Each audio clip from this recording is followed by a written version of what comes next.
We're coming through the bumps. Hold down. You're in the same distance as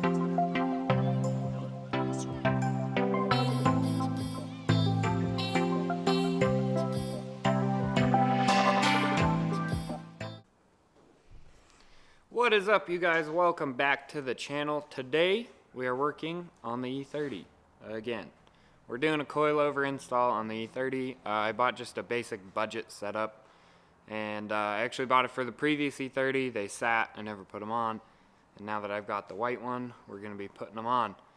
I'm here with Gavin from Treats on the Street, and he's going to be helping me out today. And first I'm going to go over what coilover setup I got and what they look like, what comes in the box, and then we'll get to installing. The car is already up on jack stands, so I've already put PV blaster on like the tie rod ends and the lower control arm and whatnot, so they'll be easier to get off later. But let's get into the video. Alright, here's the set that I got. These are JOM Blueline. I bought them off ECS probably about a year ago. I think the retail's like $400, so it's definitely a budget basic setup. Here's them unboxed. They look pretty nice actually. They're like blue anodized springs in the collars, adjuster collars, and then you have silver struts. But they actually look pretty good, so I'm kind of impressed so far. I'll be doing like a kind of a review as well as an install just to see how I like them and how they ride and how easy they go in. E30s are a little different because they have a strut tube on the front, so your strut basically goes inside of like your knuckle and there's a little tube.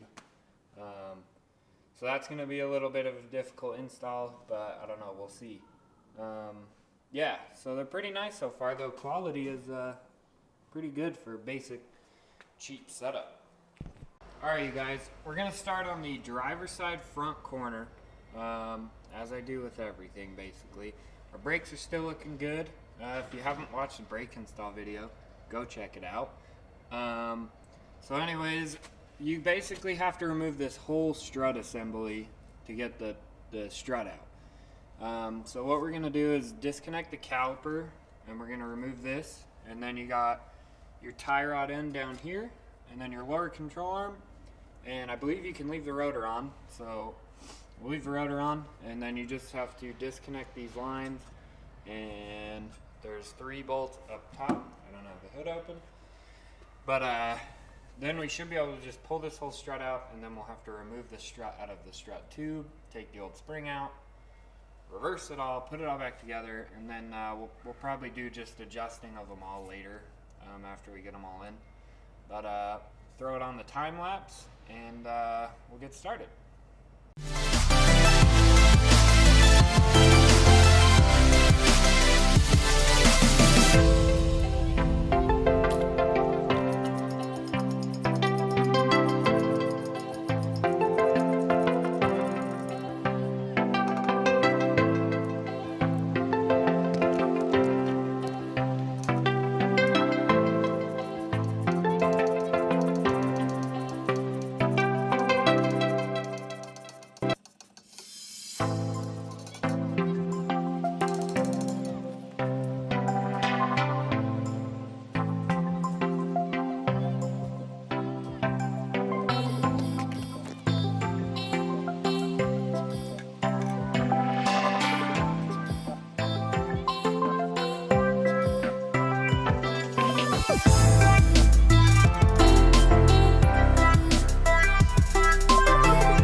We got the tie rod disconnected and the lower control arm disconnected. We got the wheel speed sensor out.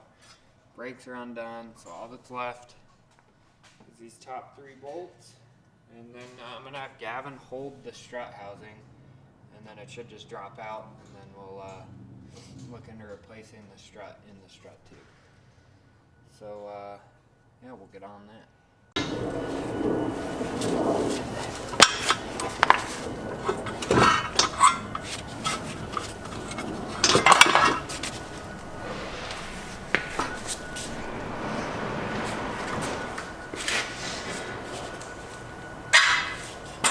Alright, we got the strut housing out completely.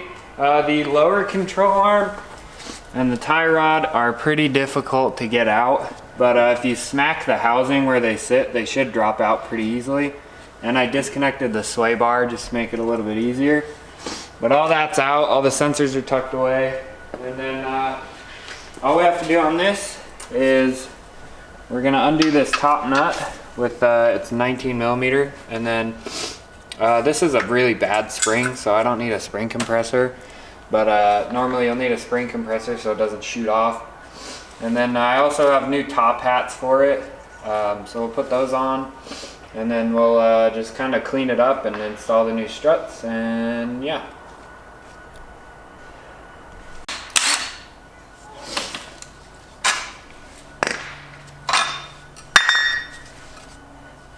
Alright, so that's how that comes apart. There's just one 19 millimeter nut on the top, and then this comes out. This spring looks like it was cut from the previous owner. I'm not sure what happened.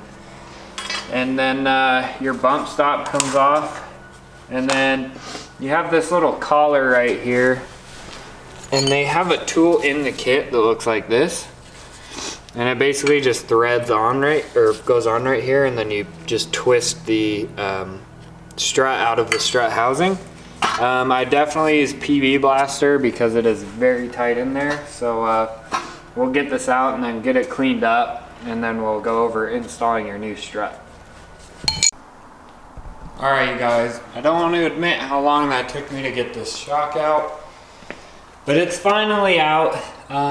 That tool that it comes with is not the sturdiest. Can't expect much more.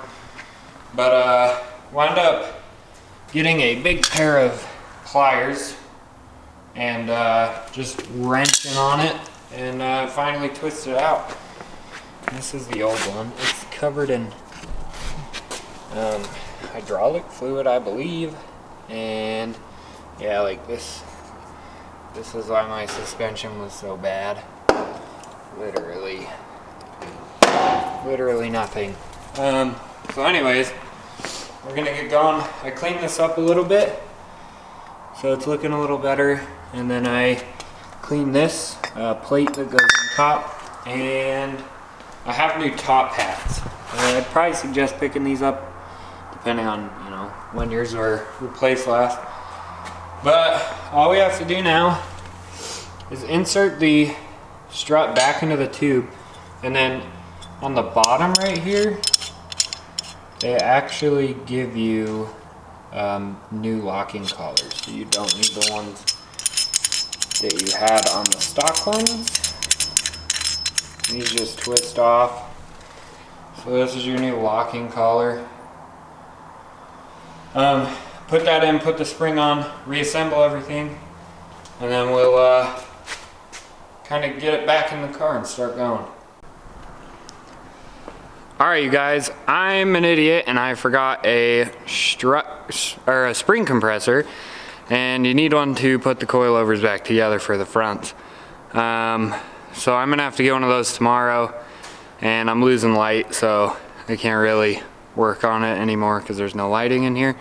But I'll grab a spring compressor tomorrow, and we'll just knock it out quick tomorrow because I know what I'm doing now. So yeah, we'll be back tomorrow. What is up you guys? It's a couple days in the future in the middle of this video, but I wanted to point out a mistake that I made on the E30. I actually installed the coilovers basically upside down. Stupid mistake. I've never done them on E30, but it was a dumb mistake. This collar was installed like this, so it was basically lifting the spring up like 2 inches and maxing out the shock. So it didn't ride that good, but it actually goes like this. It sits down lower and then the collars will spin down. So that'll fix the ride height issue and it'll ride a lot better. But I just wanted to put this in the middle of the video. But the rest of the video is accurate, works fine. So yeah, I just wanted to make a correction. And we're back. This is day 2 and I got the spring compressor. So I kind of already got this one assembled because I was playing around with the spring compressor, but it's all good. New top hats on, everything's bolted down. They look pretty good. I scuffed them up a little bit when I was putting them in, but yeah, they look good. So now I'm going to throw this one back in the car, hook everything back up, just exactly reverse of what you do before. It's a good time to replace your control arms if you need to do that. But yeah, so we're gonna throw this one back in, exact reverse opposite process, and then I'm gonna knock out the passenger side, which I'm not gonna show you because I already showed you how to do it on the driver's side, and then we'll move to the rear when the fronts are done. So we will get started on that.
Alright, so we got both fronts back in. Everything's all buttoned up.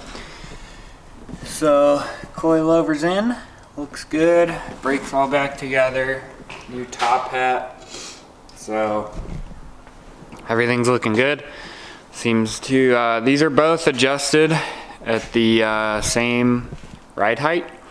So, we'll kind of see how high that is, but I have a new set of wheels waiting to go on, so I might not even adjust it yet. I'll probably just wait until I put new wheels on because they're a little bit bigger than the bottle caps. So we're gonna put the bottle caps back on, pull it out, flip it around so the back end is facing towards the front, and then yeah, we'll do the rears. The rears are supposed to be really easy from what I've seen, so we'll go over it though. Alright, we got the rear put up on jack stands. The back's really simple. You have one bolt down here that connects the lower shock mount, and then your spring, this one just fell out, literally just sits in there. And then the only other 2 bolts you have to do are right there. There's 2 of them.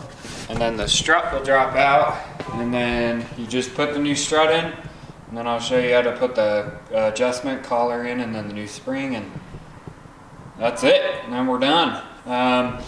The fronts ride pretty good. They're really high. It's probably like OEM height right now, but I don't really want to adjust them until I know what the wheels are going to do. So, but we'll get the backs done and keep going.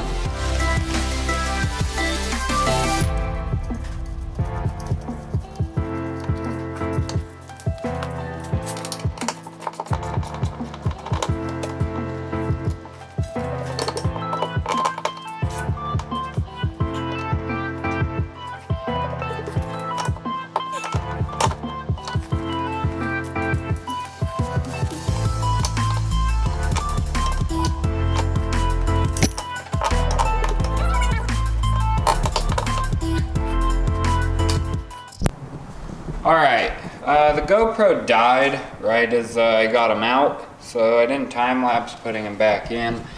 But here's the final product. They definitely look good. I like the blue and the silver. But yeah, so that one in really easy. This replaces the collar replaces your top like spring perch, and then there's a rubber pad down here that you use. And it goes in really easy. I used a jack to lift the hub up, just to align it. I'm doing it by myself. If you have a friend, you can just have them help you. And then I disconnected the rear sway bar to let the arm travel down lower, which really helped. And then I have the new strut tops in, so I replaced those. So it all looks brand new, but it really looks good, honestly. It's set on high. I think they're like the high setting on these is basically stock height, so it's not gonna look a lot lower, but I'll have to kind of just adjust them when I get the new wheels on. But I'm gonna put the wheels back on, get it off the jack stands, back it out. We'll see how it looks, and then we'll go for a drive and see how it rides. Okay, we got it outside. It's back together and driving. I took it around like the little unit area here, and it handles really good, like 10 times better than the blown out struts that were on there before. It sits pretty high right now. That's like, I think stock height, to be honest. But and I know you probably wanted a coilover video where I go like dirt nasty low, but I'm just gonna keep it like that for now because I really just want to adjust it once when I put the wheels on, and I don't want to just fiddle with it all the time. But yeah, it's driving, so we'll go on a drive, see how it rides. These are the old struts, so like this, you're not supposed to be able to push this down with your hand and then like retain it in. And this one's even worse, but it was time. Budget coilovers, pretty good so far. I mean, they fit just fine. They went in just fine. Everything was really rusty, so it was a pain, but they fit. And so far they ride nice, so I guess we'll see how they handle a little more. But I'm happy for the price that I paid for them so far. So let's go on a drive and see what they do. Alright, we're in the car, we're driving. Ride's pretty good actually. It's definitely has 10 times better handling. I think I needed to replace the bump stops, and I screwed up by not doing that because it's a little clunky in the front.